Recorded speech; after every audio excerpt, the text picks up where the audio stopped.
Anyway, guys, we are in game number 1 already between Dogao and Fire. Let's talk about the civilizations real quick. For Sicilians over here, Dogao, of course, is going to start with 100 extra stone. On top of that, we also get access to dungeons as opposed to towers, of course. And then besides that, we get 100% extra food from farms for farm upgrades, as opposed to your standard amount. And they also have, you know, 50% less bonus damage that their land units take from other units, except for siege weapons. As for the team bonus, on the other hand, they're going to be getting also bonus for water maps, which is not really relevant over here. So for Fire, on the other hand, and I think we're probably going to be switching Fire over to Red, so it's a little bit easier to tell the players apart. We get Berbers, so 15 and 20% cheaper stable units in the castle in Age. We have for Berbers also 10% faster moving villagers, 10% faster moving ships. And for the team bonus, access to Genitors, which is going to be the rest of the bonuses. Now let's take a look at the map generation real quick. So first off, you can see Fire is collecting 10 gold over here. We're going to see a Drush. He's going for the barracks, so we're going to keep an eye on those for sure. And it seems like Dogao is going to be going for a Drush as well. But yeah, let's take a look at the map generation, starting with Mr. Dogao. Good night, guys. Thank you for casting, Nova. I'll watch the set tomorrow. Yeah, no problem. See you, Battlebot Bird. Thank you so much for stopping by. And sleep well. Starting with Dogao, then, we have the main goal forward. He's got the secondary goals on the left-hand side. One to the west, and the other one towards the south, over here. On top of that, we have the main stone on the back. And the secondary stone is on the right-hand side. Now, he's going to have a little bit of a tricky time walling his base off. He can go for a variety of walls. He can go for this wood line on the back of the TC towards the wood line on the left, right, which is connected to the edge of the map. And that would allow him to not only secure this goal, but potentially secure this wood as well on the back, which is pretty good. But then on the right-hand side, he needs to go for something like this if he wants to take advantage of the wood line over here. Otherwise, he can just go for, you know, walls like this. But that's not really going to be securing too much space, and it can get claustrophobic like super fast. However, though, Fire's already coming in with the militias. We'll see if he manages to do any damage. Then we can take a look at Fire's map generation later. Sometimes in this version of Arabia, you might feel like you need to be aggressive because your map is not too good, but you gotta remember that there's a very high chance that the map's not going to be that good for your opponent either. However, when it's the case for both players, they are both going to be trying to keep the attention around the other guy's base as opposed to... Yeah, there we go. You see the guy's going for the Drush over here as well. So you're going to try to keep the focus of the match on your enemy's base, so you don't have to worry too much about your poor map generation. But yeah, now it's going to be fairly even for both players, which means both are going for Drushes. And Fire so far is unable to find the villager. Good defense for Dogao though. Yeah, Fire's trying to go for the veil, but he cannot block it. DC's over there. Meanwhile over here, Dogao on the other hand has been unable to do anything. And Fire's got the walls already up around wood. And any walls that we talked about here in terms of like walling towards the edge of the map and whatnot, it's probably going to be something players are going to be thinking about later on in the game, as opposed to from the get-go, right? From the get-go, they're just probably going to be going for walls around the resources like this, given how open this version of Arabia can be. Well played. I think it's unlikely this palace is going to go down. The guy's already paying attention, so that's pretty good. Let's go and take a look at the map generation from Fire. Wait a moment though! The guy's here with the militias. He's got the scout over there as well, and Fire's trying to get some gold. The guy can be super annoying over here, and he can have a very high cost on Fire's worker efficiency for sure, as Fire's going to end up pushing the militia away. The guy's militia goes down to 1 hit only over here, so it's going to be 1 HP. Meanwhile, the other one's not going to be able to do much of anything, and Fire's already getting the quick walls over the gold, so that's pretty good. Anyway, over here, yeah, Fire's not going to be able to break through himself just yet. Let's go and take a look real quick at the map generation for Fire. He's got the main goal on the right-hand side, secondary goal on the back, and then the other secondary goal is super forward. Meanwhile, the main stone is forward for him, and the secondary stone is on the left-hand side, right? It's going to be very, very tricky for him to get the walls going, for sure, because it's super open to the sides. It's probably significantly trickier compared to the Dogao, for sure. So yeah, no wonder Fire was the first one going for the Drush over here. He just wanted to keep the game playing around the Dago's base as soon as possible. Let's take a look at this. That might be a villager going down for Fire. He's doing a good job bringing it back towards the TC, and it seems like the Dago's not going to be able to do anything over there. job from Fire. We should see some archers coming out. As a matter of fact, he's going for skirmishers, actually. Because he struggled to get access to gold. Now he's got it, so he could potentially go for archers. But yeah, skirmishers alone are going to suffice anyway to put pressure against the Gaos on archers and to even potentially push villagers away from resources, which is what he's going to try to do. So, for this matchup, by the way, Sicilians and Berbers, that's pretty interesting. Sicilians, we already know that they take only 50% bonus damage on land units.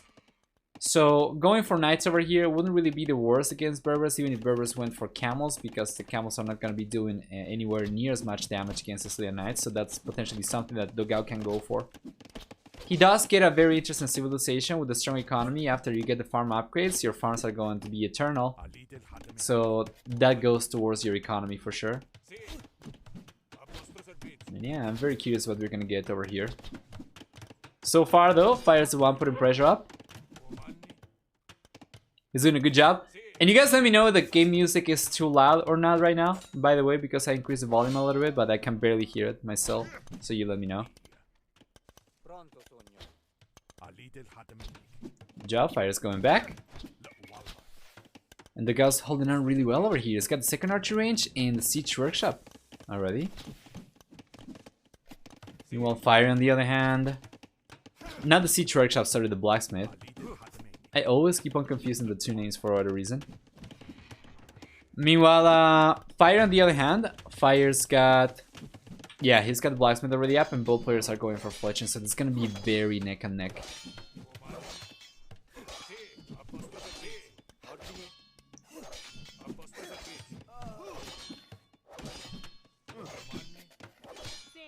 I think he should be able to. Yeah, get all these units away. Yeah, good job. The guy pushes all the units away from Fire. It's got only Minotaurs over here and skirmishers, which are not going to be doing a whole lot of anything.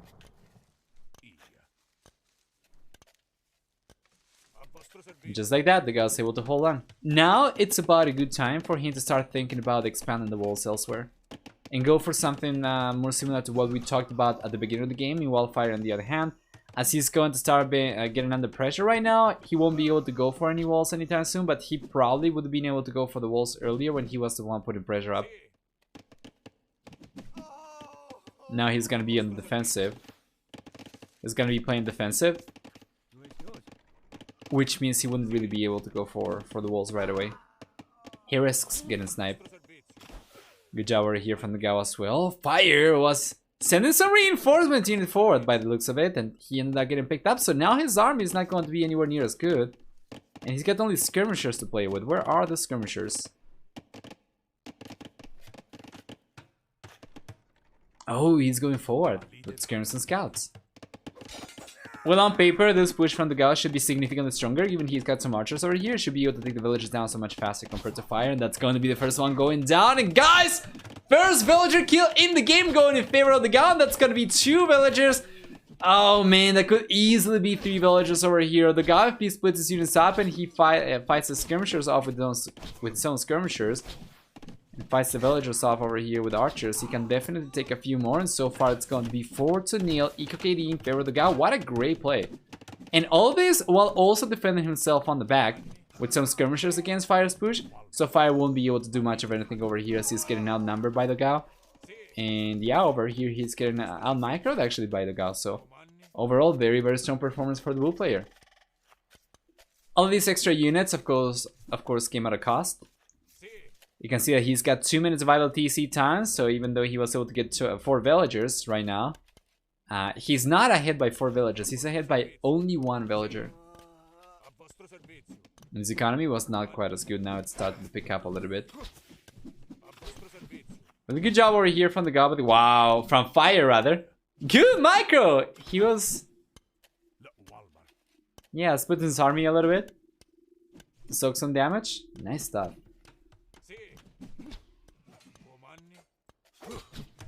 Well, over here, the Dogao managed to come in, but yeah, this is open still. But Fire cannot, is not going to take any losses over there. And he's pushing the Dogao away from here for sure. So both players looking very even right now. The guy's still only one villager ahead.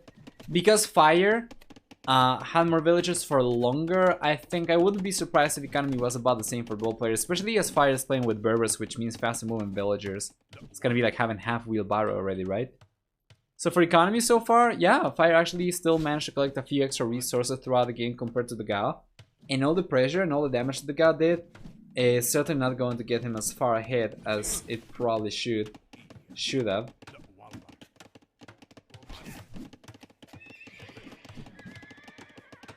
Let's see. Good job. Yeah, the guy is getting pushed away and Fire's doing a good job over here. Technically, if the god turns around, he can clean up the units from Fire, but he's just trying to find some damage over here. Meanwhile, Fire, he's got a second group of units coming forward. It's going to be archers. And he might be able to get a villager down over there. Let's see. Oh, Fire. He's being so greedy. He's going for the forward villager. He'll get one. And now he can get another one. What a great job from Fire. He should be able to get 3 villagers, I think. Oh, man. That was so close.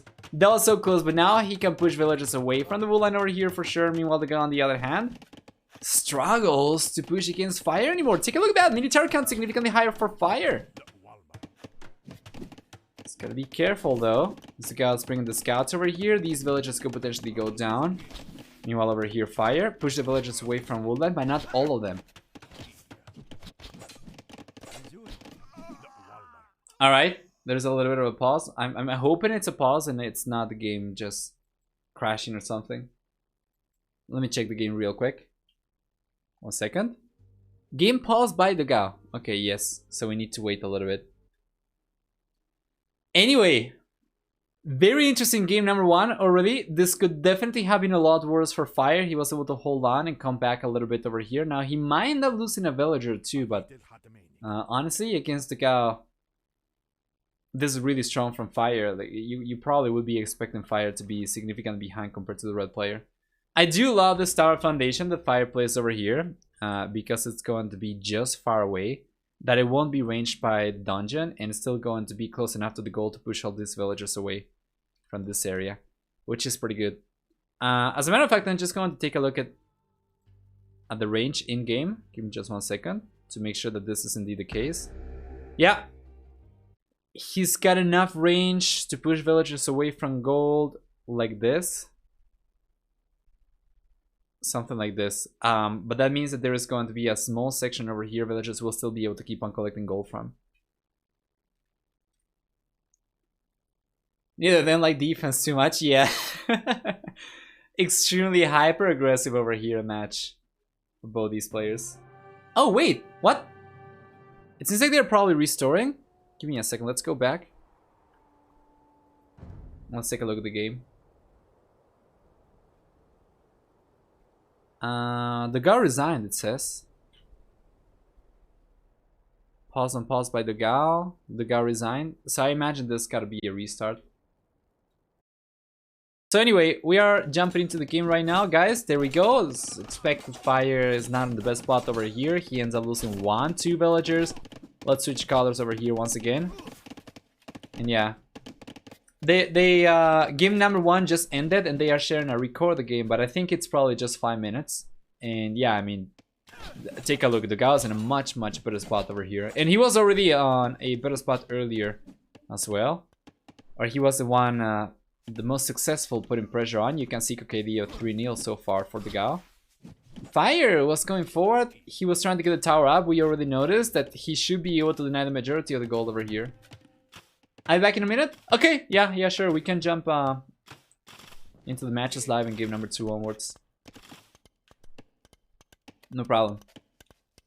Guy keeps on roaming around. He's 400 points ahead compared to Fire. And Fire's got skirmishers for, which are not going to be anywhere near as good as archers against villagers. So yeah, this is a lot more pressure from the Dogao.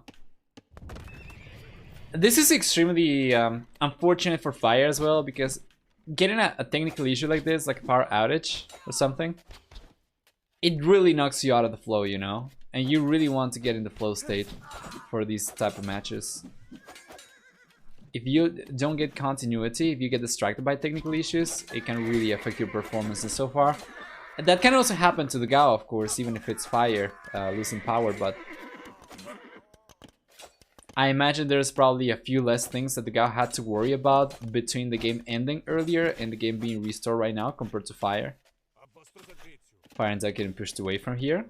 Yes, skirmishers go down. And now the Dago's coming in, so he's got archers. Right? Yeah, he's got these archers moving in. He's got the scouts, he's got skirmishes, he's got a little bit of everything. For military, he's got almost twice the military compared to fire. And for villager count, he's finally getting a little bit further ahead. It's got 48 to 46 villagers compared to fire. And now I think this is a position fire cannot come back from if he gets pushed away from this gold.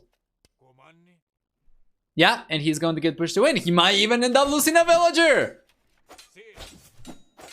And he does lose another villager. Meanwhile, forward Fire's tower is going to crumble over here to the pressure of the Dago's villagers for sure. And even though he's got some archers over here, I don't think that's gonna suffice. He cannot really afford to keep on going for archers anymore because no access to gold. So he just calls it GG. It was fairly straightforward.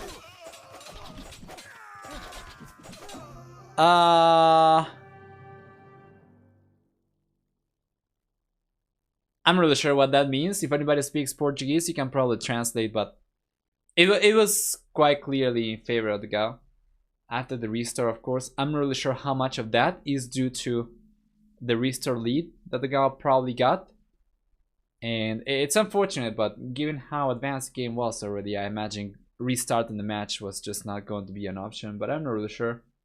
Let's go and take a look at the achievements real quick. Actually, you know what? I think we're probably going to be skipping the achievements because we only have the last section of the game yet. Let's go back. Losing those archers killed everything. Yeah, absolutely. Well, let's go back.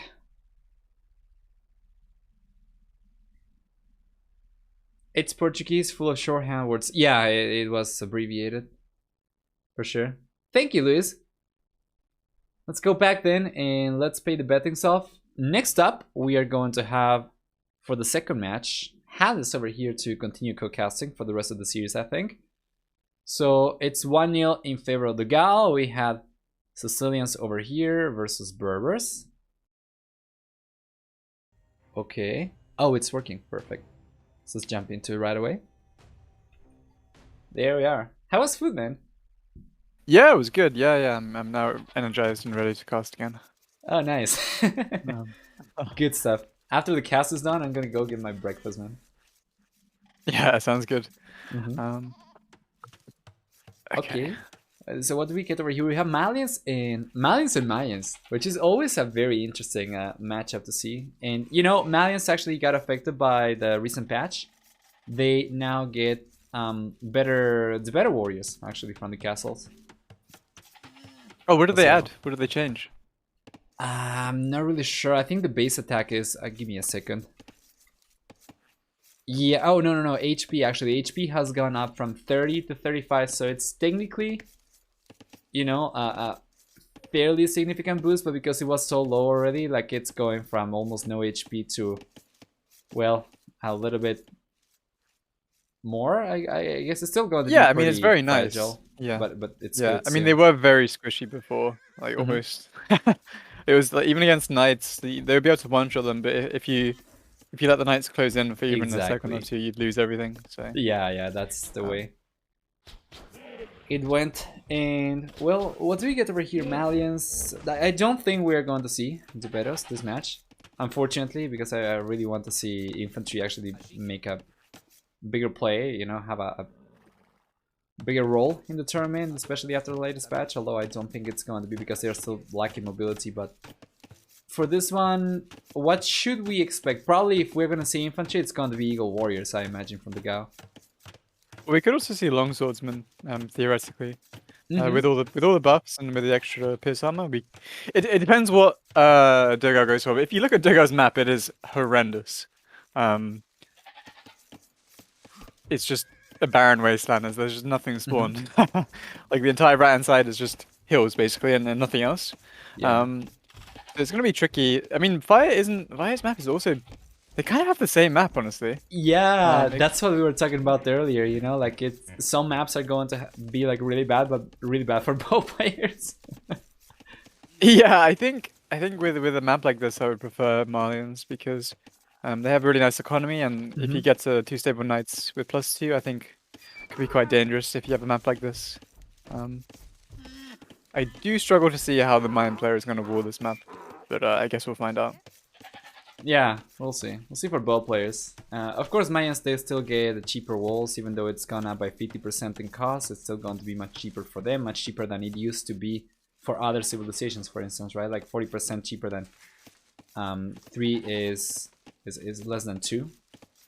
Should be 1.8, I think. So it's still cheaper than it used to be for other civilizations. So it's actually going to be a lot more expensive for Fire to go for the walls. That's not to mention, of course, the villager time that you spend into getting the walls up.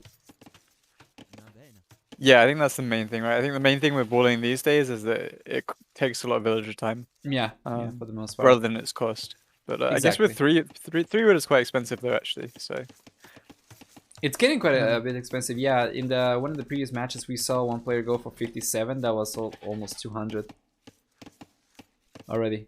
Which yeah, it's a lot of wood, especially early game, right? That's the barracks, you know. Absolutely, exactly. That's a production building. So Felix is coming up for Fire. He's going up on 20 villagers, and it seems like it's going to be Minotaur's archers. He's making a transition to gold right now. Meanwhile, Dogao, on the other hand, he's going up on 22, and it seems like he's just gonna be going for Minotaur's archers himself too. He's got the militias already on the way. Yep, pretty normal. You don't usually see scouts against Mezzo. Yeah. Because well, I don't know why. It's mainly because Eagles can be quite good against like Scout Scum, for example. Right. And obviously with Malians, they have the Pierce armor in Field Age, so they get a little bit of a bonus for them on arms, which is very nice.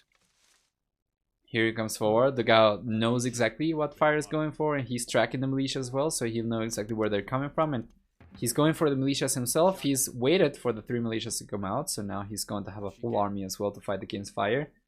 And well, on paper, this should be better for the Mayans in the Dark Age, but once we get to the field, it should be better for Fire, right? Because of the scout boost. Yeah, that's a good point. And again, if Fire keeps these alive for any significant amount of time, they're going to be more dangerous against the archers. Absolutely. So, absolutely. Yeah, definitely a small advantage for Malians, but then on the flip side, Mayans, of course, get the extra villager. So I think economically it should be quite even. Yeah, I think so.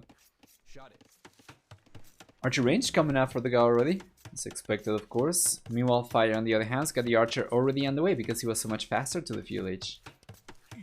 Ah, that's very interesting. Also, with the Gao going up a little bit later, he's got significantly more villagers working for a little bit longer compared to Fire. That might contribute towards a stronger economy, but he needs to survive early on, as Fire is going to be putting pressure a little bit sooner.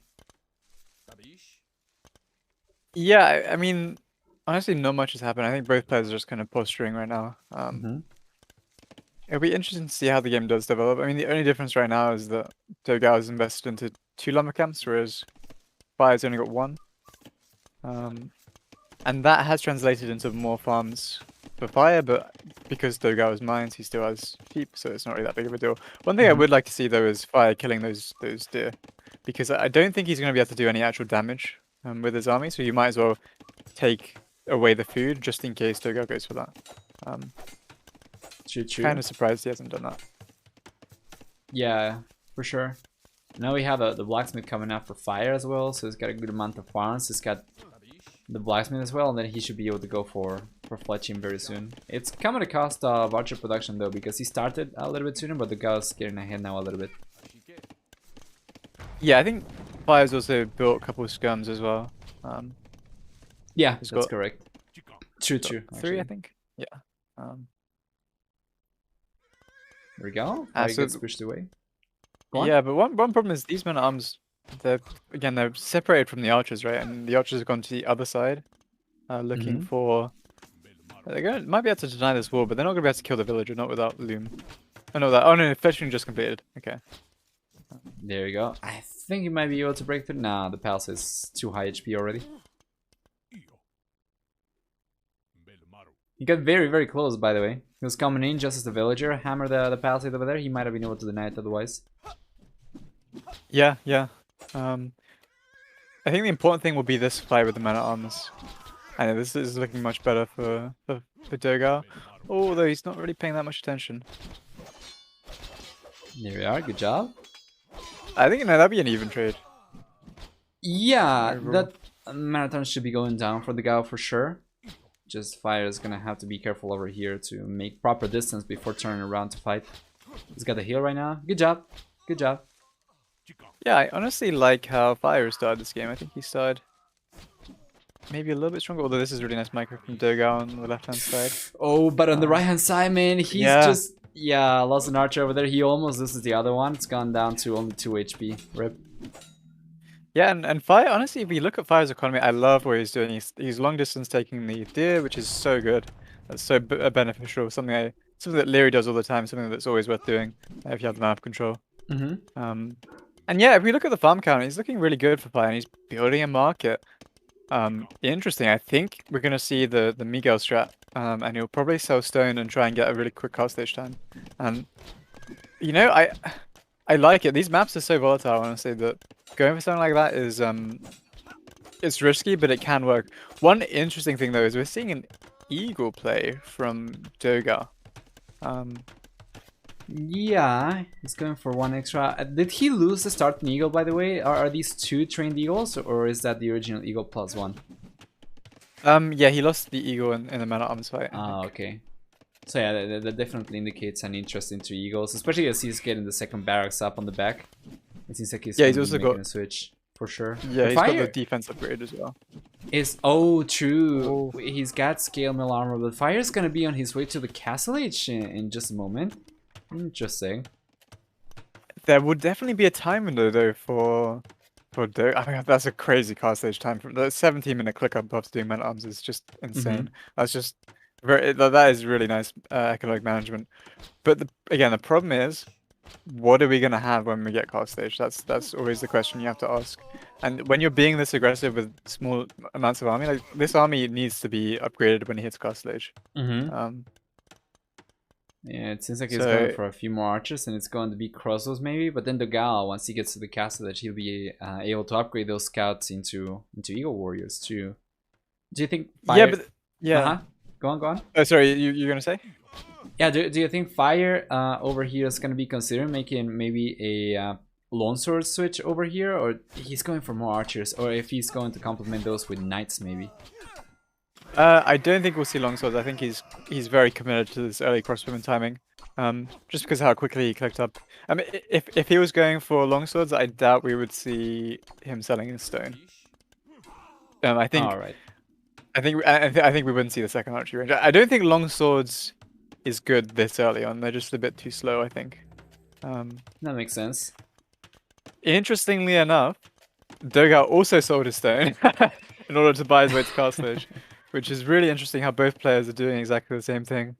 Oh, we are seeing a stable from Fire, actually. Yeah, he's going for it. So it seems like he's just going to be going for knights, which is fine. It's going to be more expensive, but it's immediately available. With longswords, you need to pay for the upgrade too. I mean, it's kind of weird. These knight switches are really throwing me off. Like, what does this do? Like, he's not going to build a knight from this for ages. And maybe it's to defend his base, but... I think it's probably for against either skirmishers or eagles, maybe. Yeah, but my point here is that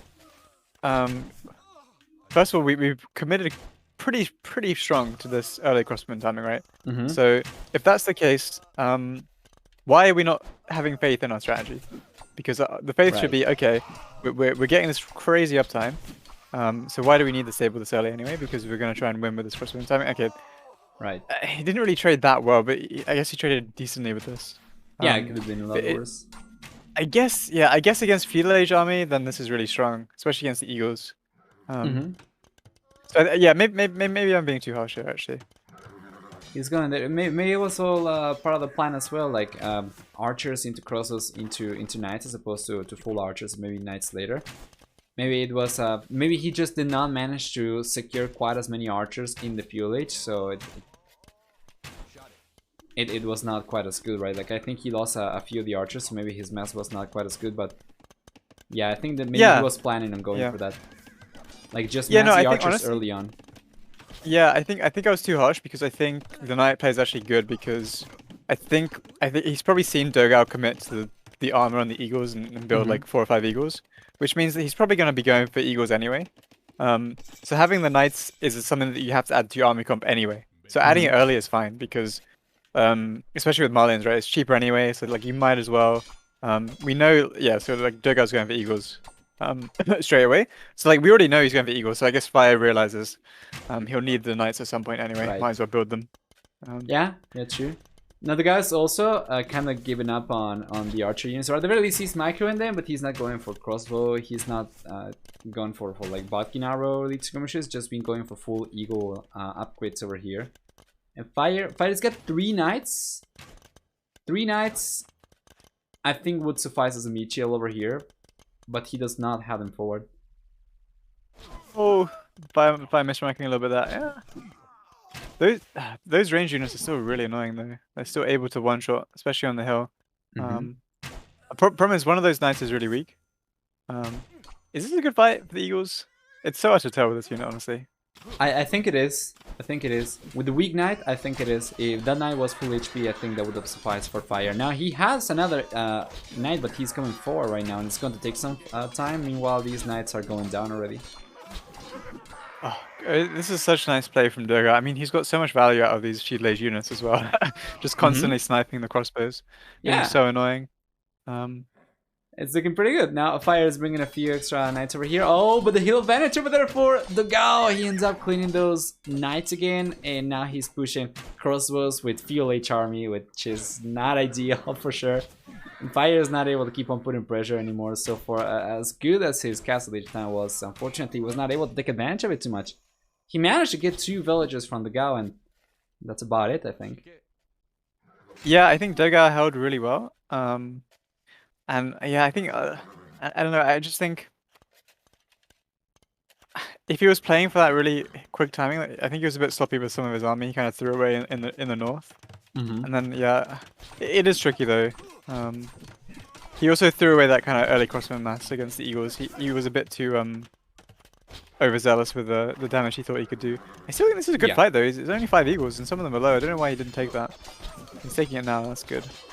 Yeah, there we go. Should be able to clean that up. Fire already lost 1 villager over here though, but now he should be able to clean these units up, and now he's gonna be getting momentum again, I think. We have 6 knights, 1 skirmisher, 8 crossbowmen, and then the guy is full on eagles over here, so a few more knights over here for Fire, and he's gonna be fine, I think. Problem is this eagle raid. No, this eagle raid. It's only 8 eagles, you know. Like these are gonna get cleaned up. And you can't run away with them either because the knights are faster than you. Yeah. He's going to take a nice fight there on the singular knight. That house being really annoying, blocking the pathing of everything. Gonna pick up the skirm now as well. I guess without husbandry, it's a lot more difficult to chase. The problem now is when these monks start coming in, right? Like, how do you deal with the monks? Oh, that's fantastic. It's got the crossover here. Unit control's got to be on point for Fire. It's gonna be so rough, man, with the eagles there. Yeah, the problem against eagles, right, is it's so hard when you're building the knights to get enough numbers, especially when you're doing knight and crossbow, to actually compete. You know, like it's so easy for like all you need is 20 food, 50 gold to build an eagle. So like the eco is very simple for Dogao, but for Fire, like it's so much food and gold. And even especially when you're building crossbows as well, like it's just so hard to get enough numbers. Oh, this TC is gonna get denied as well. Yeah, absolutely. You know, I have seen this situation many times in the past, and it gets so tricky with eagles as well once you get enough numbers out that even if you are technically countered by knights, if you just split your units around, you can just deny so much economy, and it's so hard for your opponent to defend. They have to keep the knights together and defend everywhere. Yeah, and this is a crushing fight, I think, for Dogao. Yeah, I think so. You should be able to clean all the units up over there. Yeah. It's got chainmail armor as well, which means these eagles are not going to care about the TC too much, and that means he can just idle the TCs. The great thing about eagles as well is because they are so cheap and because they are so resilient against TCs, if you just send your units in underneath the TC, you deny economy and you can actually replenish your eagles just as fast, if not faster, than they are going down to the TC. So like you could potentially deny economy indefinitely if your opponent doesn't have something to defend right away. Yeah, this is GG. Wow. Yeah. Wow. That's pretty swift victory for Dogao. That he made it look pretty straightforward. Now, I do like what Fire tried to go for over there, but I think execution was a little bit lacking over there, especially with losing the archers early on. I feel like if he had kept the numbers a little bit better, then the early switch into knights or the early knight play over there would have been a lot better with more archers to boot. It just felt like it was not strong enough. Yeah.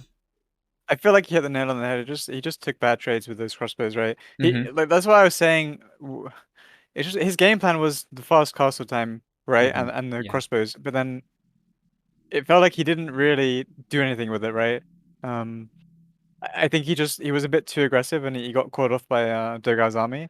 And if he managed to have a few more like numbers of crossbows and micro a bit better, like that castle time could turn into a victory.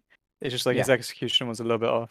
Absolutely. I'm taking a look at the split view right now for villagers and military units, and you can see just as we are getting to the castle age, how many military units Fire had compared to the Gao, and how his numbers started dwindling as he was approaching the castle age. Eventually, he was on almost I think half the amount of units left. Right, fingers crossed. Right, no power outages, hopefully. Alright, there we go. That's a restart, and there is a little bit of dialogue over here. I have no idea what they're saying. Despite popular belief, Spanish and Portuguese are different languages. Yeah, people do assume. Are they at all similar? Are they very different? I don't really know. They are similar, but these guys are gonna be talking slang, and I have no idea about that. Okay, I got you, right. Or they're shortening the words, that kind of stuff, Yeah. So yeah, I think it's probably just the assumption because it's Brazil's in Latin America, so it's like just one big thing, but that's not the case. Yeah. Anyway, well, I mean, South America is a pretty big continent. I can imagine there's quite a lot of regional differences. Yeah. Did you know in South America they actually teach you that there are 5 continents? I realized about this when I became an adult and I started interacting with people from around the world, and it turns out that you guys are taught there are 7, right? Well, yeah, but I mean, these things are always like completely arbitrary, though, right? Like, what? I mean, humans are just always putting things into boxes. Yeah. Like, what is or isn't something is completely arbitrary depending on what factors you select. Right? And a lot of the time, there is like some kind of gray area where like something doesn't actually fit into the categories, and it's one of those things. It's a uniquely human thing, isn't it? I have no idea what the criteria for these classifications are. Actually, I remember when I was a child, they used to teach us that there was the American continent, that it was America, and that it had 3 regions: North, Center, and South America. Then when I grew up and I started hearing people talk about North America, and South America, and I was like, what are you talking about? It's just America. And that's why also a lot of people in Latin America, they get pissed off when somebody comes from outside and calls United States citizens Americans, because to us, for local education, like everyone in America is an American. So yeah, of course, it feels so awkward for us, and then you just go and learn about how the way it is taught elsewhere, and then it starts making sense, and I was like, okay, so that's why. It's probably just short from North American or whatever, right? But I think as well, because America's been such a big, global power, I guess. Is probably, well, I guess the American colloquialism has kind of probably become more common. Because America's always in the news and whatnot. Absolutely. In the end, I guess it doesn't matter too much. Yeah. fairly arbitrary. So what do we get for the home map over? Oh my god, for the home map. What do we get for the bases of each player here? Dogao, he's got the mingle on the left hand side. It's kind of exposed. He's going for a barracks already, so it seems like he'll go for Minotaurs over here, or is he going to go for militias?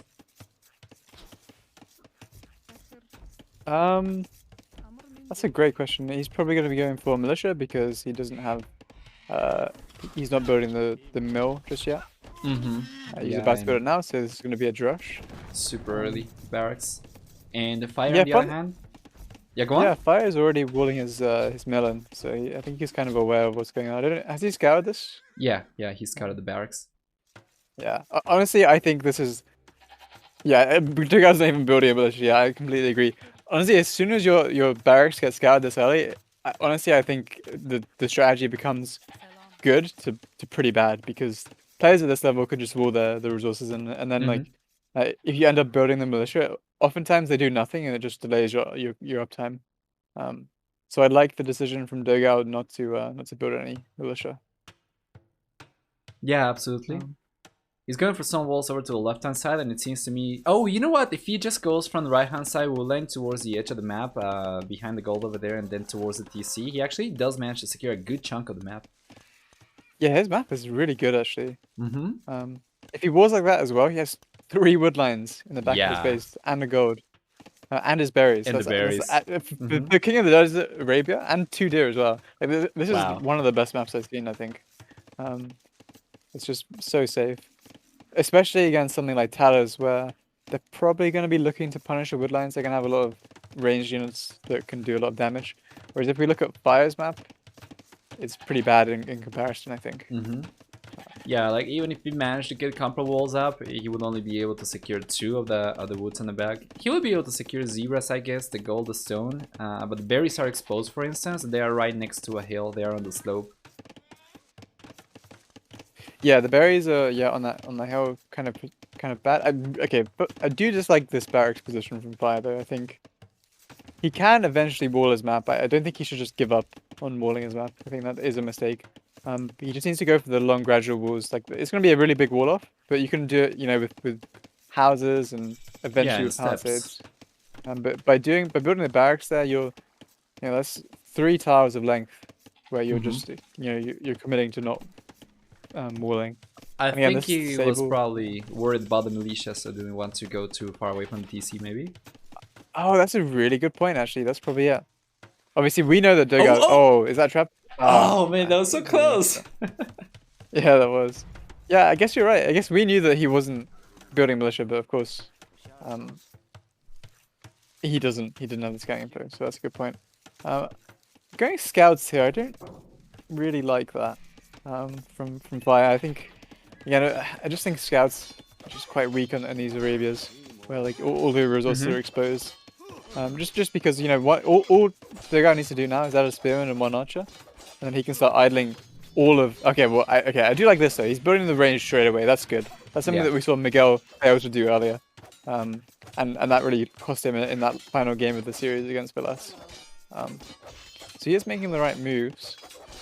Not going to gold yet though.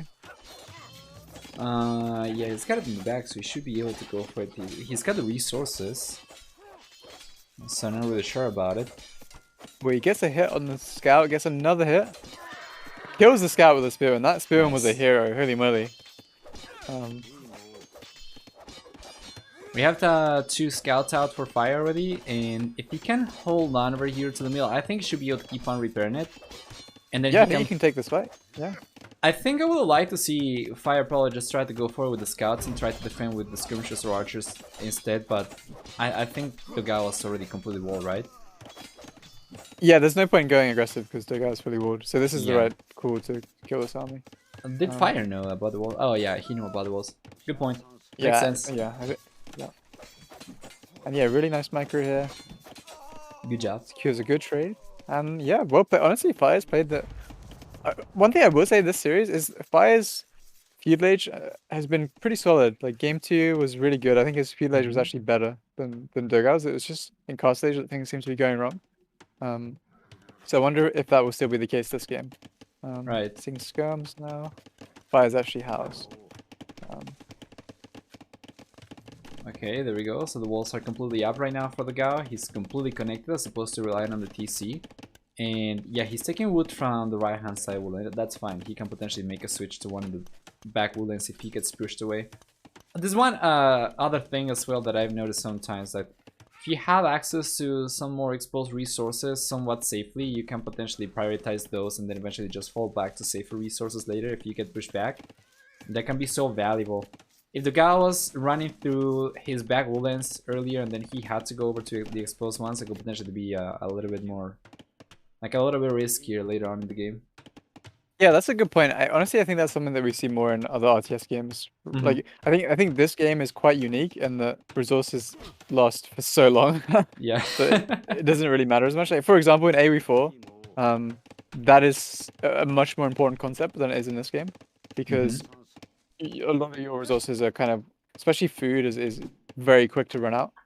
Food and gold. So like you kind of want to be taking the exposed ones if you can, and then saving the other ones. Yeah. But this game. The gold does last quite a long time, so absolutely. Same with the wood. The it's still important, yeah. It's still nice, yeah.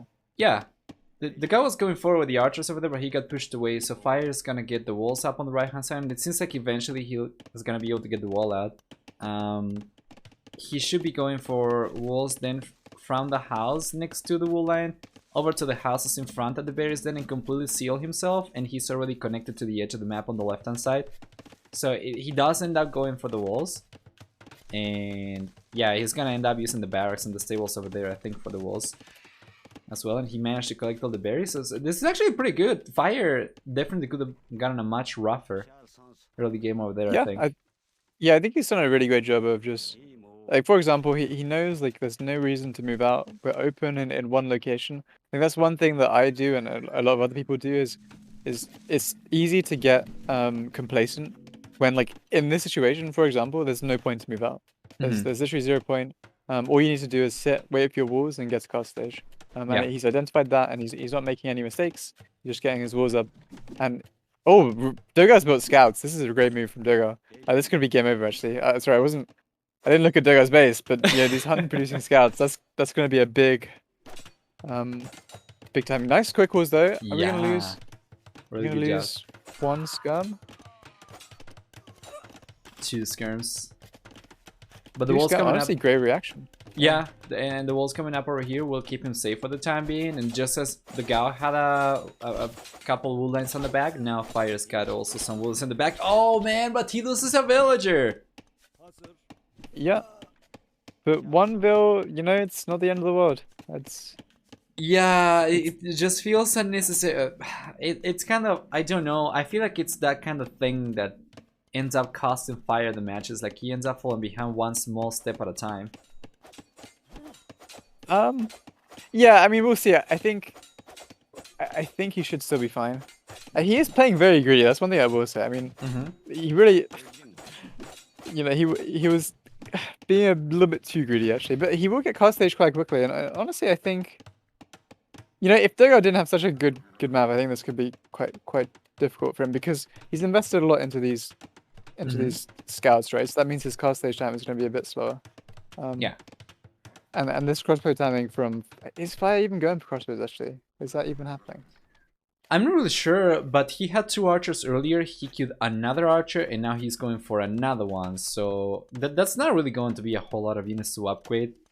I don't know what the plan is over here, as opposed to just going full cavalry archer.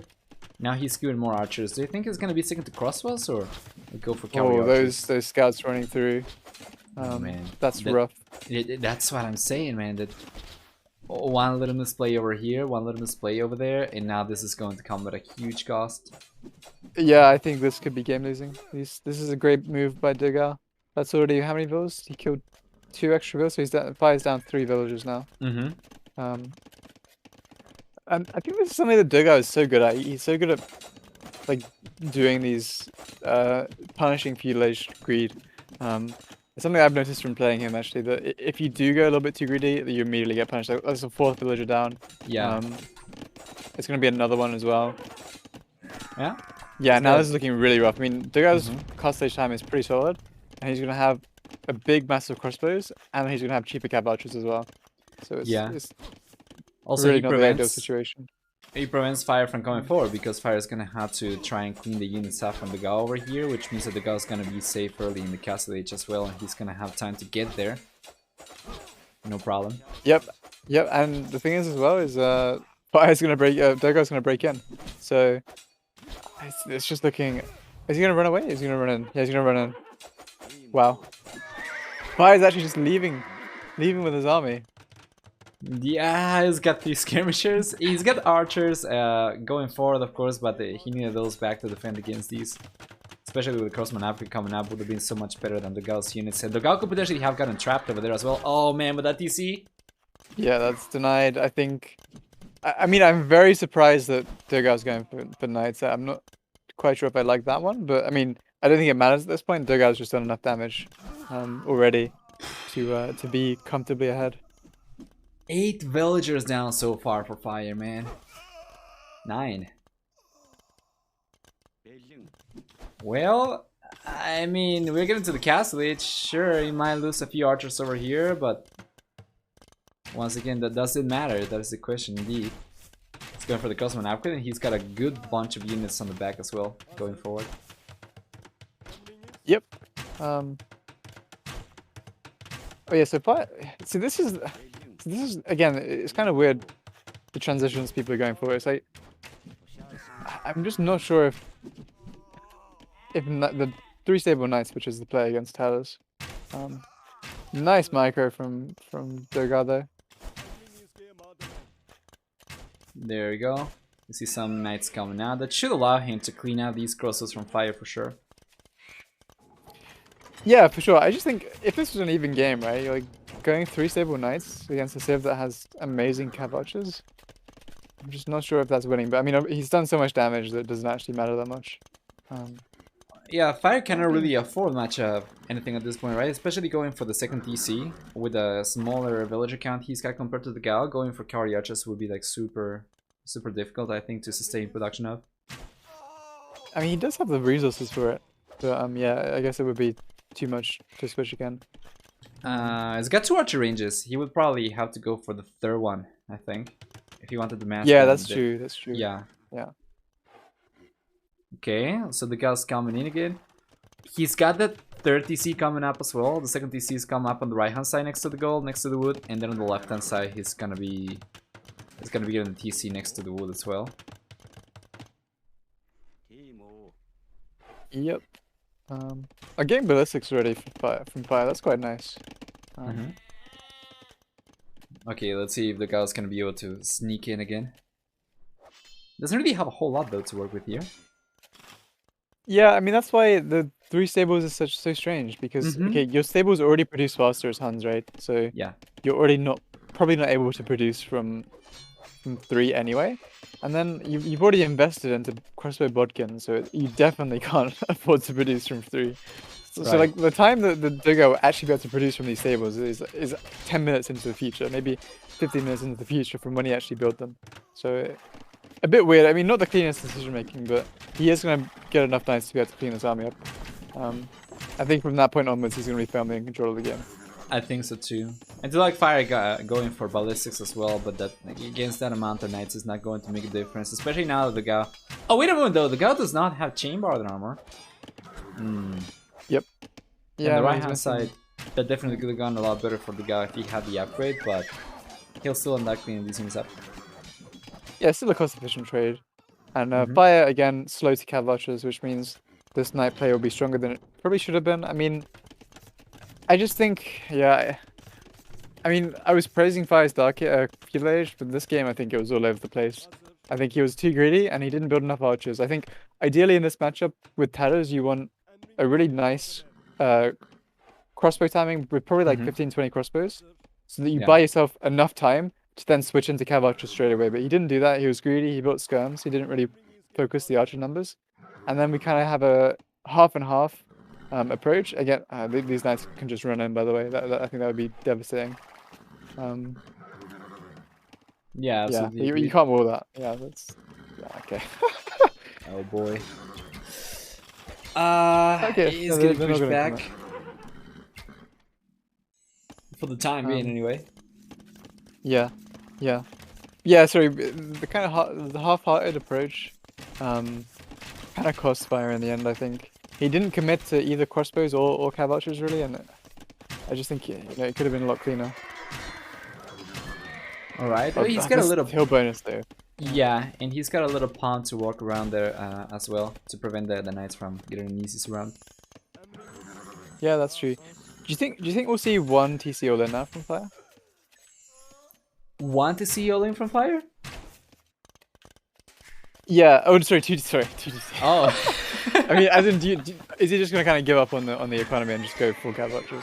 I think he's gotta go full cavalry archers over here. It took a lot of damage early on. And Dogao... wait a moment, who was faster? Fire was faster to the Castle Age. One moment. Yeah. But he got only the second TC up. If he had gotten all 3 TCs, then I would understand him going for economy. But I'm not really sure right now. I feel like if he can get his economy in good enough shape to go for double TC villager production and triple TC cavalry archers, that's the best. Yeah, and going for the third TC over here, I don't think he necessarily needs to produce from it.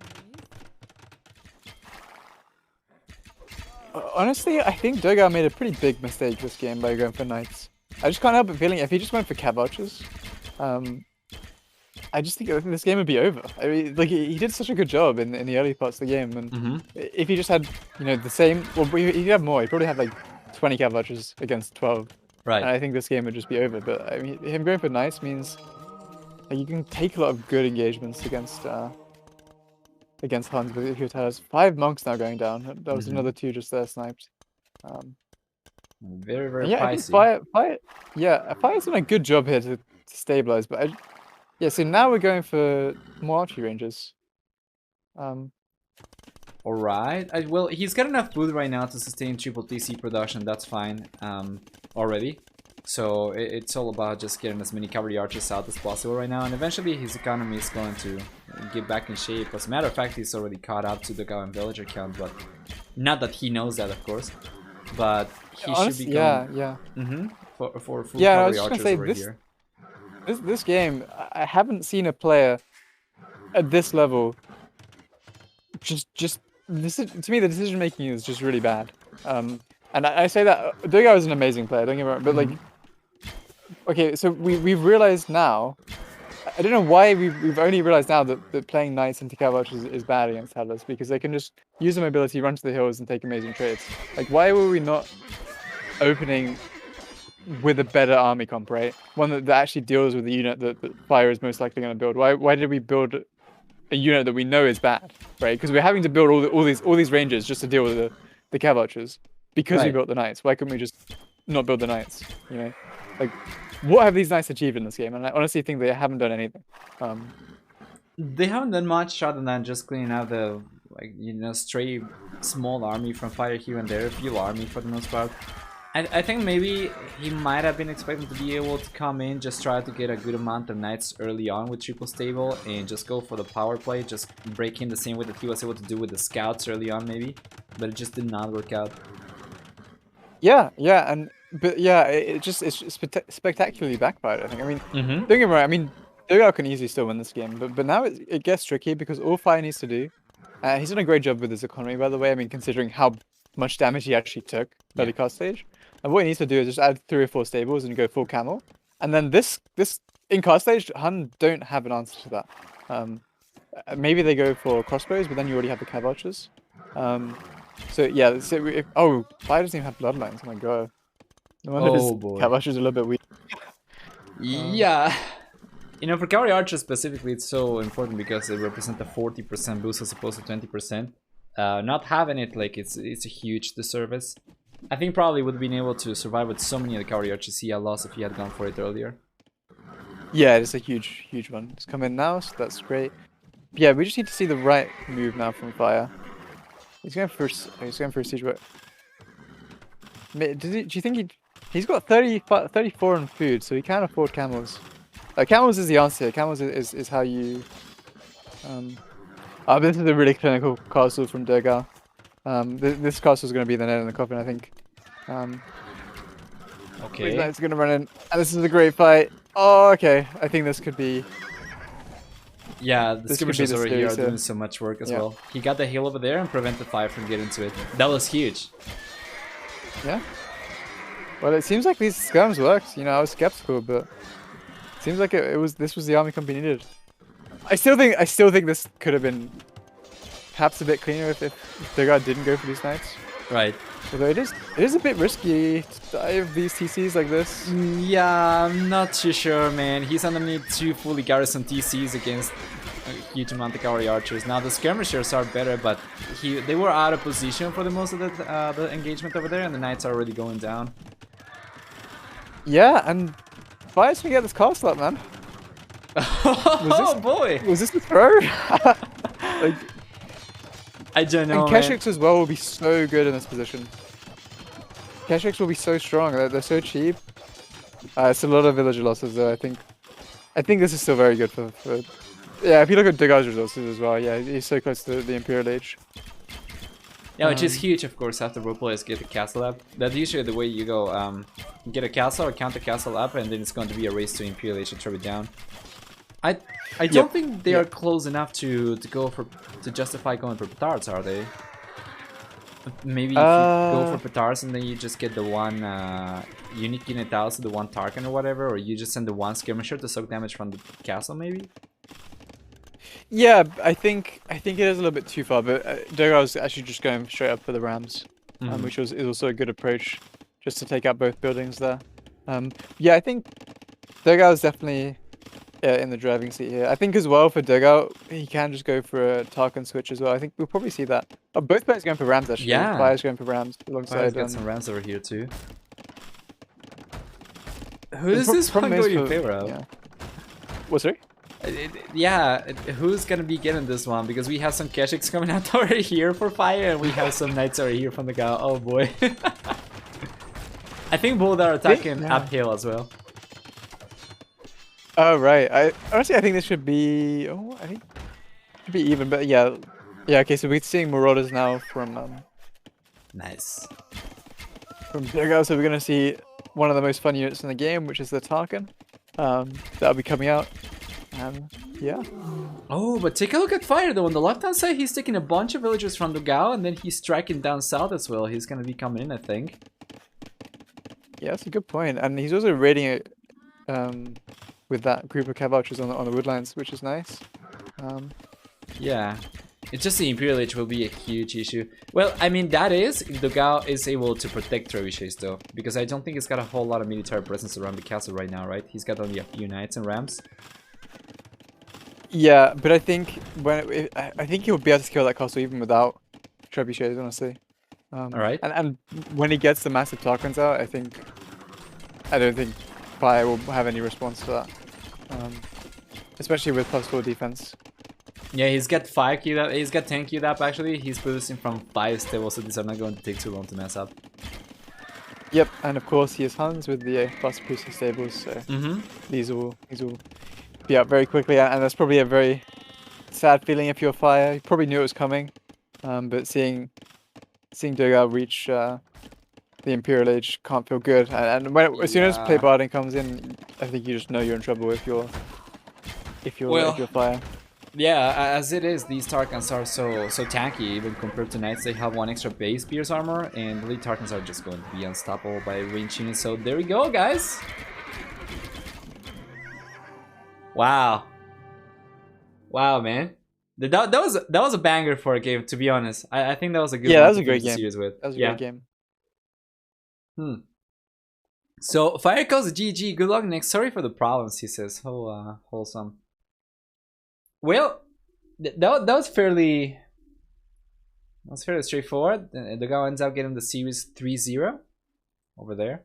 So it's gonna be moving on to the group stage already. I'm not really sure how these guys are going to be how they are going to be placed in the groups. I guess we're gonna be taking a look at that in a moment. But yeah, do you want to take a look at the achievements? Before yeah. Sure. Yeah, sure. So there we go. It's a much better KD actually for Fire in the end. Was it the most cost-effective trades though for him? Yes, I think the problem was the economy. If you look at the economy, even though the trades are cost effective, it's just you can't. Right. If you have 12k less resources collected, you have to be very efficient with Yeah, of course. His with economy the was units. only 75% that of the Gauss. Indeed. Well, man, it was much better for the Gao for economy for sure. Military. Yep. I'm really sure if it was the most cost-effective fire, but it did not matter probably in the end. Society Fire did manage to get a hidden villager count in the end, which is good. You know, he fell behind early on, but it all came at a cost, of course. Catching up in villager count like that after you are behind is only going to be taxing your economy, and Yeah, he and in terms struggled. of eco upgrades, he was lacking heavy plow and handcart. And if you look at the efficiency, it was only 68% to 82%. So Right. Dogao's macro was just much better, and that's partly because of the damage he inflicted early cast stage. He just didn't have the resources to get those important upgrades and to snowball that eco elite as much. And these things really do add up. Absolutely, man. Absolutely agreed.